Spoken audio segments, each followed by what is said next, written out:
Good morning, everybody, and welcome back to the channel. So it's like 5:30 a.m. Daylight savings time has me kind of screwed up. So what I'm doing this morning is I've got my 2000 F250 with a 7.3 Power Stroke diesel in it. Got it here in the shop, and it needs a water pump. So I'm going to change the water pump. I've got one here for it. Going to get it changed because I need to get this truck out of the shop in order to get the new Gleaner in here. Well, the new to me L2 in here to get the tracks put on it. And with this truck in the way, it's simply got to be out of the way. So another thing that's going to happen today is we are going to finish soybeans. I'm so glad. I'm tickled to death that we are going to finish soybeans. So, I'm going to get this water pump changed. Probably not get it all done this morning. Probably not going to video the whole thing because, I don't know, kind of boring. But the best way I've found to change these water pumps, I've had to do one in my tool truck. Best thing I found to do is just pull the radiator out. There's way more room down in there. Now you can do it without pulling the radiator out, but much easier just pull the radiator out. And my trucks get drove out through CRP ground a lot and along ditches and stuff. So they get a lot of stuff collected in the radiators between the intercooler and the radiator. And you want to wash it out when they're apart. So it's just best just pull the radiator out. And then you can inspect the radiator to make sure it's in good shape. Oh yeah, this one's got some fuzzy stuff down in there from cottonwood trees. So basically I'm done on top other than popping the hose off of the bottle and taking the hose off the top there. So now I can do everything underneath. But, so we did hit 10,000 subscribers yesterday. I'm very happy about that. So thank you everyone that has subscribed. I greatly appreciate that. So I'm gonna get this tore down and then we'll get cutting beans as soon as the sun comes up because it's still dark outside. It's a pretty dry morning, so we should be able to get an early start and get the last bit of beans cut. Get to put the bean heads away. Thank God. So I also forgot to mention, in order to get the radiator out, you have to take the transmission cooler lines off the bottom because the cooler for the transmission is inside the radiator on these trucks. And take your two hoses off down here. So I'm going to finish getting these off. I'm going to get mess stoppers pushed in them so they're not leaking all day. And then we'll pull that radiator out.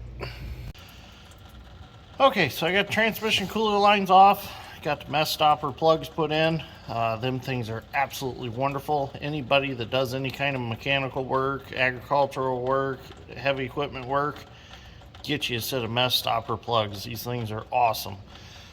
They don't hold pressure, but they will keep a line from seeping oil. I use them a lot, and I also use them if I got something that's going to be tore apart for a little bit. Just poke them in the holes to keep dirt and dust and stuff out. And the nice thing about them is they stick way out. So there's no way you could forget about them when you put a line back together. They're just a great product. And they also have holes in the ends of them. You can't really, well, there you can see them. You shove needle nose pliers in them ends and you squeeze and you can pull them out if you can't pull them out with your hands. So definitely great product. I've got a bunch of different sizes. And the nice thing is one size fits a ton of different sizes. So they're just great. Well, with everything taken off and loosened up, should be able to pull this radiator out. Get this bottle out of the way. Now, the fan shroud, there's two bolts, just take them out. The fan shroud should move far enough out of your way that you can pick the radiator up past it. Or something like that. At least it did on the other truck. Huh.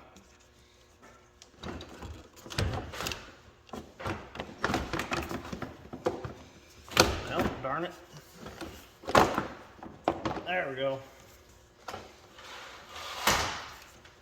Darn ladder. Oh, how are we hooked on? Okay. So there's the radiator. So you got kind of a video inside of a video today. Showed you how to pull a radiator out of a 2000 power stroke.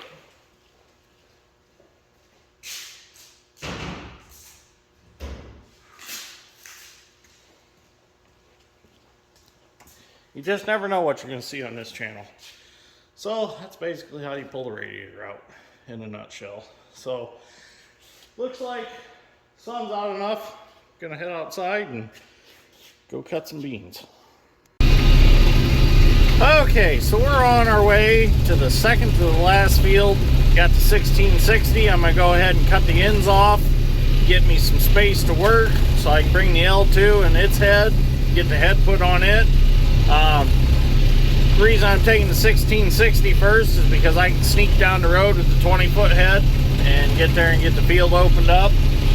With my 25-foot head, I don't mind going a mile or so, but when you got to go this far with it, there's just too many obstructions. There's too many spots where the county's got signs right across the road from each other, and there's not 25 foot between them. If they would just stagger them a little bit, that would make life a lot easier. But you know, there's always got to be somebody that puts something in the way.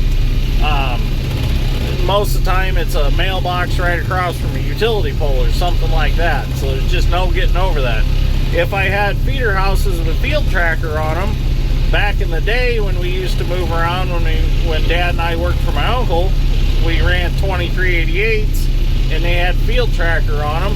So you'd go down the road, you could tilt the feeder house and get one side of the head really high and go over a mailbox or a trash can or something like that. But with our combines, we don't have that luxury. So we've been looking at a few different combines. We're still in the market to upgrade. Been looking at a couple 2388s for next year, or possibly a 7088. But of course, we're still going to run the old Gleaner, and we're still going to keep the 1660 around. But we do want something that's a little bit newer. So we have been looking into it. We've been thinking about getting a 12-row machine and running that one as our primary machine, and then, you know, just the 1660 and the L2 just for, you know, the wet spots, the rough spots and stuff like that. So, oh, we got a semi. I'm gonna have to get off the road. We'll just pull off in the neighbor's field here. They won't mind. Good friends of mine anyways. They're not gonna care. Let the semi go around. Okay, so we'll get to the field and we'll get cutting some beans. So the one thing I do notice a lot between combines is turning radius.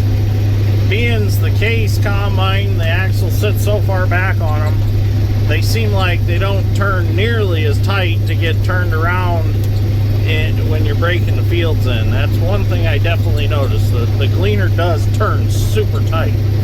And I can turn around in a small area. I can turn around in 12 corn rows with no problem. This thing, it seems like it takes a lot more than that.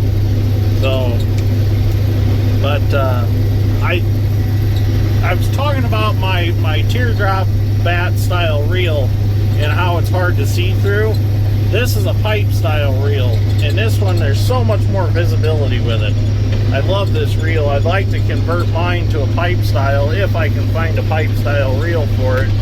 I have a 30-footer tracked down, and a friend of mine's got it, and we just need to do a little research to see if I can shorten it up to make a 25-foot reel out of it to put it in my head, which I think we can do that.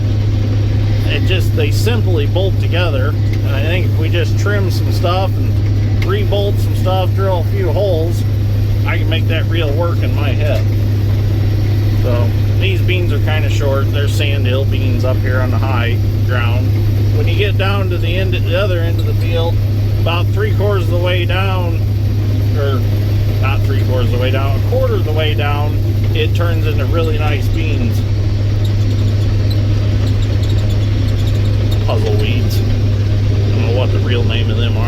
snake weeds. They call them puzzle weeds. Supposedly, if you touch them, they'll make you go blind or something. Something crazy like that, I don't know. And the hydrostat moves really hard compared to my Gleaner. It's one thing I noticed with this combine. Oh, chunk of wood. Oh, no, don't go in ahead. Oh, I got it. Right there. I'm gonna have to get that out of there. Okay, I'm gonna go get that chunk of wood and we'll get back at it. Well, that gives us enough space to get the Gleaner in here and get the head on it, so we're gonna go get that real quick and then we'll get back at it.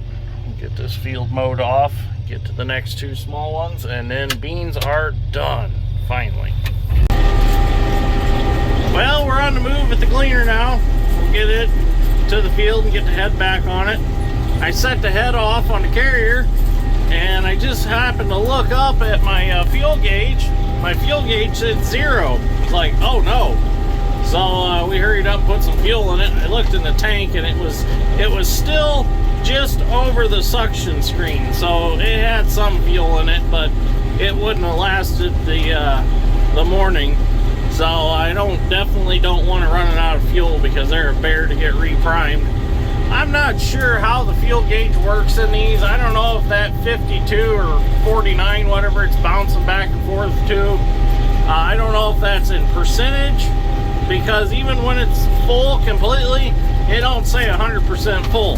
So I don't know if it's just a percentage or if it's a relative number or how it works, but we got enough fuel to get us through the day now. So both combines they have plenty of fuel in them. So we won't have to mess with that the rest of the day.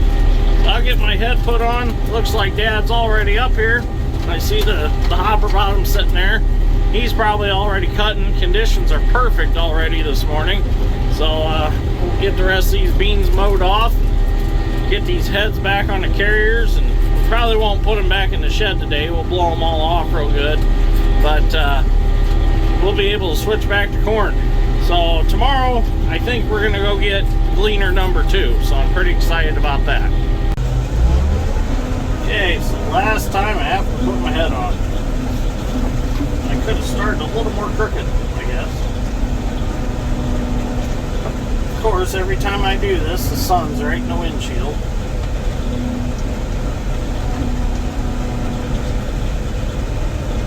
There we go.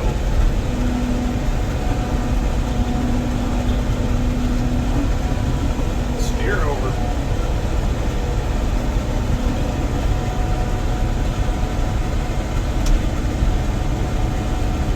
Oh, the hose for the reels in there. Okay, had to have Dad's strength to get the hose out of there. There we go. My head is on. Just gotta hook it up and we're ready to go. Okay, so we got a good start. Everything's running smooth. There was a comment that I wanted to touch on. Thought was really cool. One of my viewers asked me if I was familiar with trunkline gas. In fact, I am familiar with trunkline gas, and I do know guys that have worked there and worked there. And in fact, up here in this farm, we're not quite to it, but I'll tell you when we get to it. Trunkline's one gas line runs right through this farm. So we do farm right over the top of it in a couple spots. So I do have some family history there. My grandpa's brother Jerry, which is my uncle, I never got to know him because he passed away before I was even born. But he worked for Trunkline Gas for a long time, and a good friend of mine, Don, he worked for Trunkline Gas. He's retired now. And in fact, if you watched my one video from our plow day that we had last spring, look for the Super M International, and you'll find Don running it. Don participates in our plow days, so that's pretty cool. So yep, I do know Trunkline Gas well, and I have family history in it. So that's what I like doing about these videos is because, you know, you meet so many different people, you know, and you talk about so many different things in the video. Somebody catches it and they comment on it, so it's pretty cool. I know you said you worked for their sister company in Illinois, and I don't know how many years you've been with the company, but you know, you could possibly know Don. I know Don said that he used to travel like to Texas and stuff and do work for Trunkline Gas, so I mean, maybe you have crossed paths at one time. But anyways, thought that was kind of a cool thing I'd touch on in this video. So I've also got to get some soybeans out of this field for my bird feed. I almost forgot about it. Good thing we remembered. So Dad's strength got a tote tank behind his little 424 International, and it's on a hay wagon, so I'm going to cut some dry beans, put in the tank so I have some to make bird feed with for the critter corn business. So that was a good thing I didn't forget, because I really need those. I mean, I don't know if birds really like soybeans all that much, but they eat them out of my bird feed. So for those of you that don't know and are new to the channel, I make my own bird feed, and I sell ear corn for squirrels and stuff. I also sell whole kernel corn and cracked corn. The whole kernel corn is for like people that do arts and crafts. You know, if they want some corn during the winter time or something, for like the corn bags that you heat up in the microwave and put them on your, if you have an 8 joint or something like that. Or if you're making corn bags for cornhole.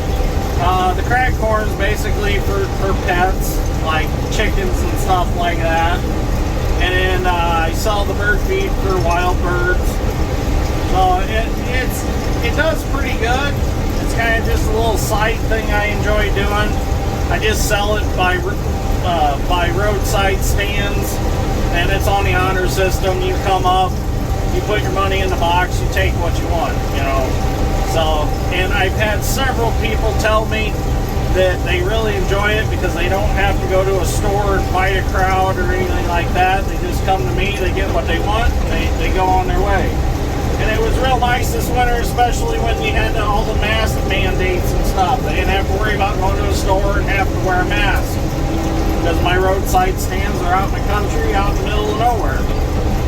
So, but last winter, one of my roadside stands, well, actually both of them got burnt. We had arsonists that came and burned them. So I recuperated from that. There's a whole video on that. And I kept going with it. And that's when I took one of my old drag lines and made a critter corn stand out of it. And I always said, well, they could try to burn that. So, anyways, I'm going to keep cutting here. We're going to get done today. We'll get some video a little bit later on. Maybe something exciting will happen. We'll see what happens. Okay, so we're going to try this and see what happens. See if I can hit it. Oh yeah, perfect. The nice thing about a Gleaner, you can bring the auger way down and get close to like a small wagon or something like that.